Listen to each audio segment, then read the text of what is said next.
Halo guys, selamat datang kembali di video Sari.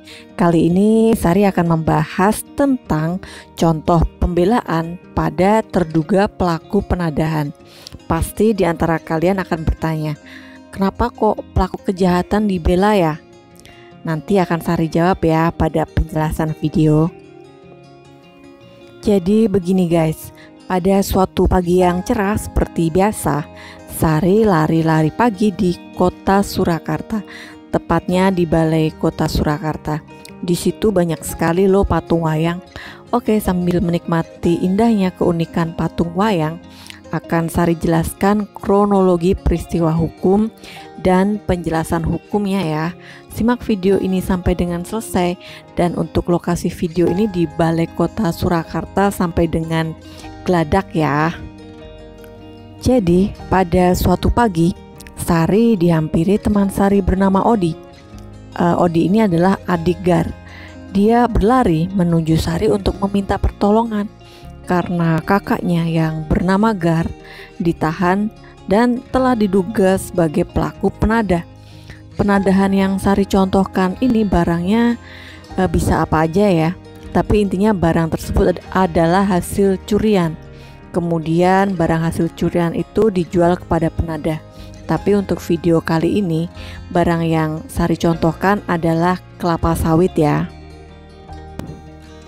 Lalu kemudian sesaat setelah Odi menemui Sari, Odi menceritakan kronologis peristiwa dari awal. Pada hari Senin, Gar ditelepon temannya bernama Jad melalui telepon genggam untuk menawarkan buah kelapa sawit kepada Gar. Setelah itu Gar dan Jad membicarakan masalah harga.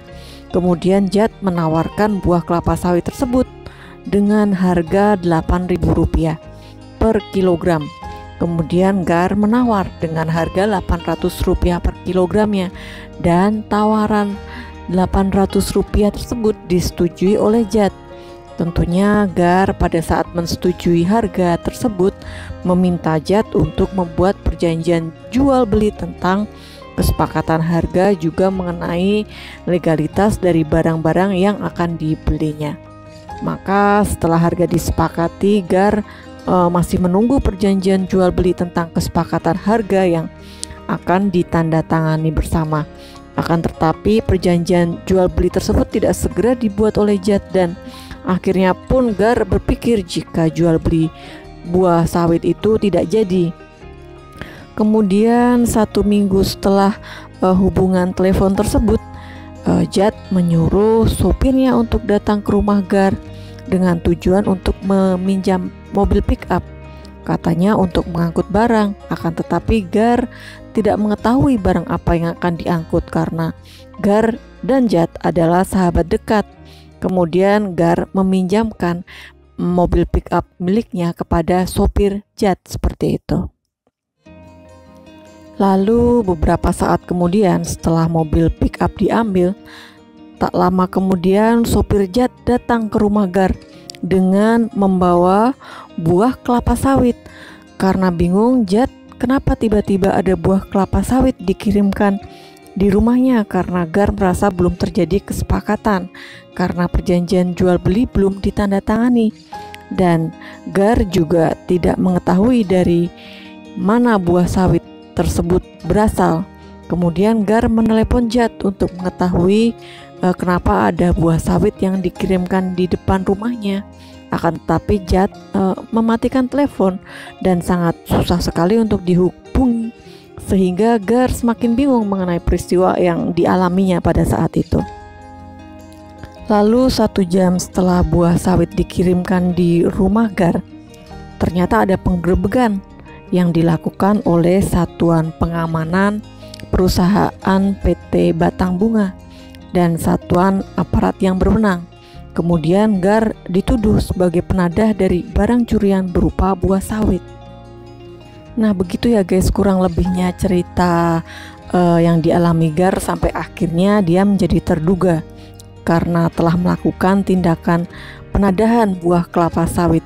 Dalam dugaannya, Gar telah membeli suatu barang dari Jad sebanyak 118 jenjang atau 1.800 kg yang diketahui atau secara patut diduga bahwa barang tersebut diperoleh karena kejahatan dengan sangkaan bahwa Gar melakukannya karena hendak memperoleh keuntungan yang akan dijual kembali.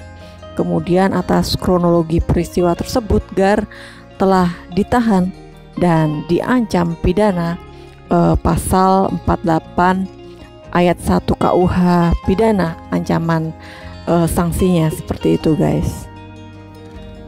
Oke, begitu ya kronologis peristiwa yang terjadi di rumah Gar, teman Sari. Kemudian Odi, adik Gar, meminta kepada Sari untuk menjadi pembela kakaknya. Oke guys, kenapa Sari menerima menjadi pembela Gar?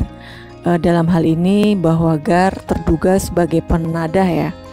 Oke, Sari melakukan pembelaan kepada Gar dikarenakan setiap orang mempunyai hak ya untuk mendapatkan pembelaan agar hukum tidak berat sebelah, dan Gar di sini pun juga masih terduga.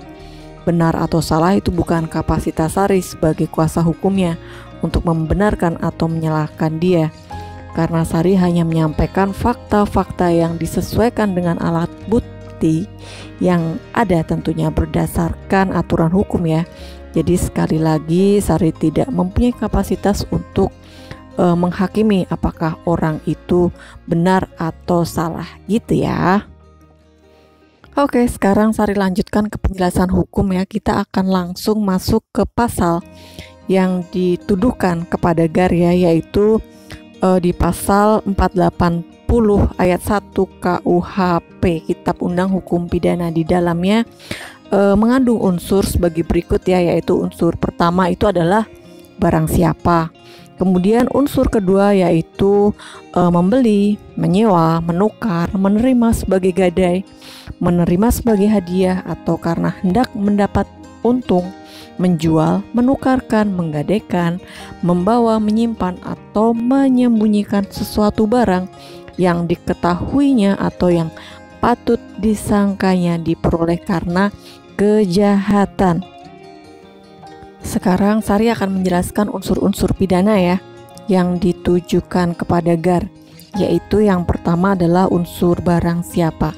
Nah, unsur barang siapa ini sudah sering Sari bahas ya di video-video Sari sebelumnya.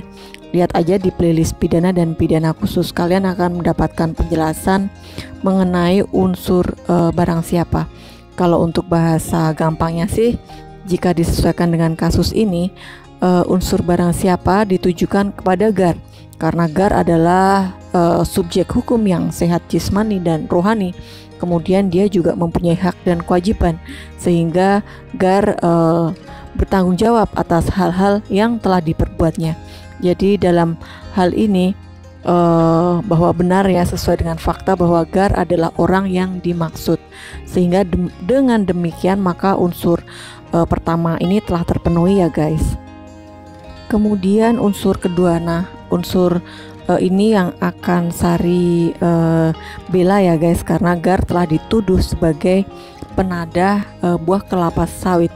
Oke, unsur kedua pasal 480 Kitab Undang Hukum Pidana yaitu membeli, menyewa, menukar, menerima sebagai gadai, menerima sebagai hadiah atau karena hendak mendapatkan untung, menjual, menukarkan, menggadaikan, membawa, menyimpan, atau menyembunyikan sesuatu barang yang diketahuinya atau yang patut disangkanya diperoleh karena kejahatan. Nah, untuk membela Gar atas unsur ini, Sari akan menunjukkan dugaan fakta-fakta yang terjadi sehingga Gar bisa menjadi terduga pelaku kejahatan. Bahwasanya pada saat penggerebekan di rumah Gar terungkap anggota pengamanan perusahaan PT Batang Bunga melihat satu unit mobil pick up untuk mengangkut buah kelapa sawit yang berasal di areal perkebunan Batang Bunga. Fakta selanjutnya, penjaga keamanan PT Batang Bunga mendapatkan informasi adanya pencurian buah sawit milik perusahaan tersebut. Kemudian setelah dilakukan pengusutan ternyata dilakukan oleh teman-teman JAT. Kemudian satuan keamanan juga menemukan mobil yang mengangkut buah sawit tersebut berhenti dan menurunkan buah sawit di depan rumah Gar. Kemudian Gar juga diduga telah membeli buah sawit curian dari Jad sebanyak 118 tandan, sehingga buah sawit tersebut diangkut di rumah Gar dengan menggunakan pick up milik Gar yang dikemudikan oleh sopir Gar. Nah itu ya guys, fakta-fakta yang disangkakan pada Gar sehingga dia bisa menjadi terduga penada. Lalu kemudian dalam pembelaan, Sari juga akan menjelaskan fakta-fakta yang terjadi sebenarnya adalah bahwasanya Gar tidak pernah melakukan pembelian buah kelapa sawit. Gar dalam hal ini hanya menanyakan harga buah tersebut dan kesepakatan terjadi jika ada perjanjian jual beli. Kemudian Gar juga tidak pernah melakukan transaksi jual beli. Gar tidak pernah mengirimkan uang dalam bentuk apapun dalam transaksi tersebut. Kemudian atas fakta-fakta juga diketahui bahwasanya buah sawit tersebut diangkut di area kebun milik PT Batang Bunga dan dibawa ke rumah Gar dengan menggunakan pick up milik Gar. Akan tetapi hal tersebut tidak sepengetahuan Gar.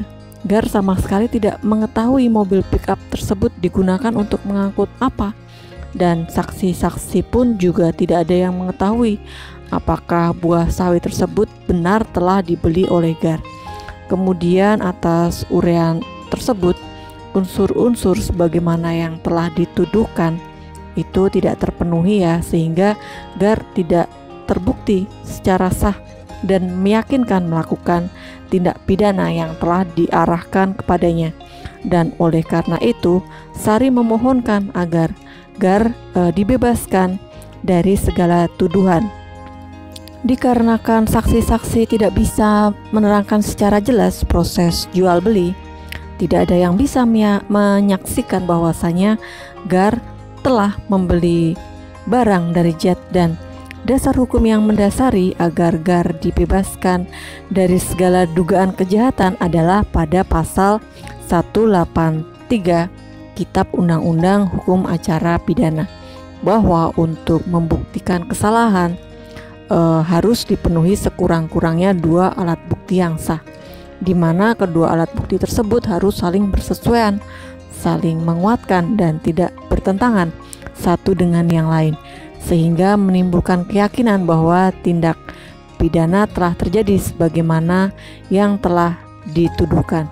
Nah, berdasarkan pasal tersebut, jika dilihat dari fakta-fakta yang telah Sari ceritakan menunjukkan bahwa keterangan saksi-saksi tidak ada yang mendukung bahwasanya Gar telah membeli buah kelapa sawit dari Jad. Juga tidak ada alat bukti lainnya yang menunjukkan hal tersebut. Nah begitu ya guys, contoh pembelaan dalam perkara pidana. Pesan Sari untuk kalian saat menghadapi perkara hukum, yang terpenting perhatikan alat bukti ya guys. Dan saran ini selalu ada di setiap video Sari karena sangat penting untuk kalian yang sedang menghadapi permasalahan hukum. Oke, yang terakhir dari video ini adalah jangan lupa klik like dan subscribe agar channel ini lebih berkembang lagi dan memberikan manfaat untuk kalian. Terima kasih, see ya.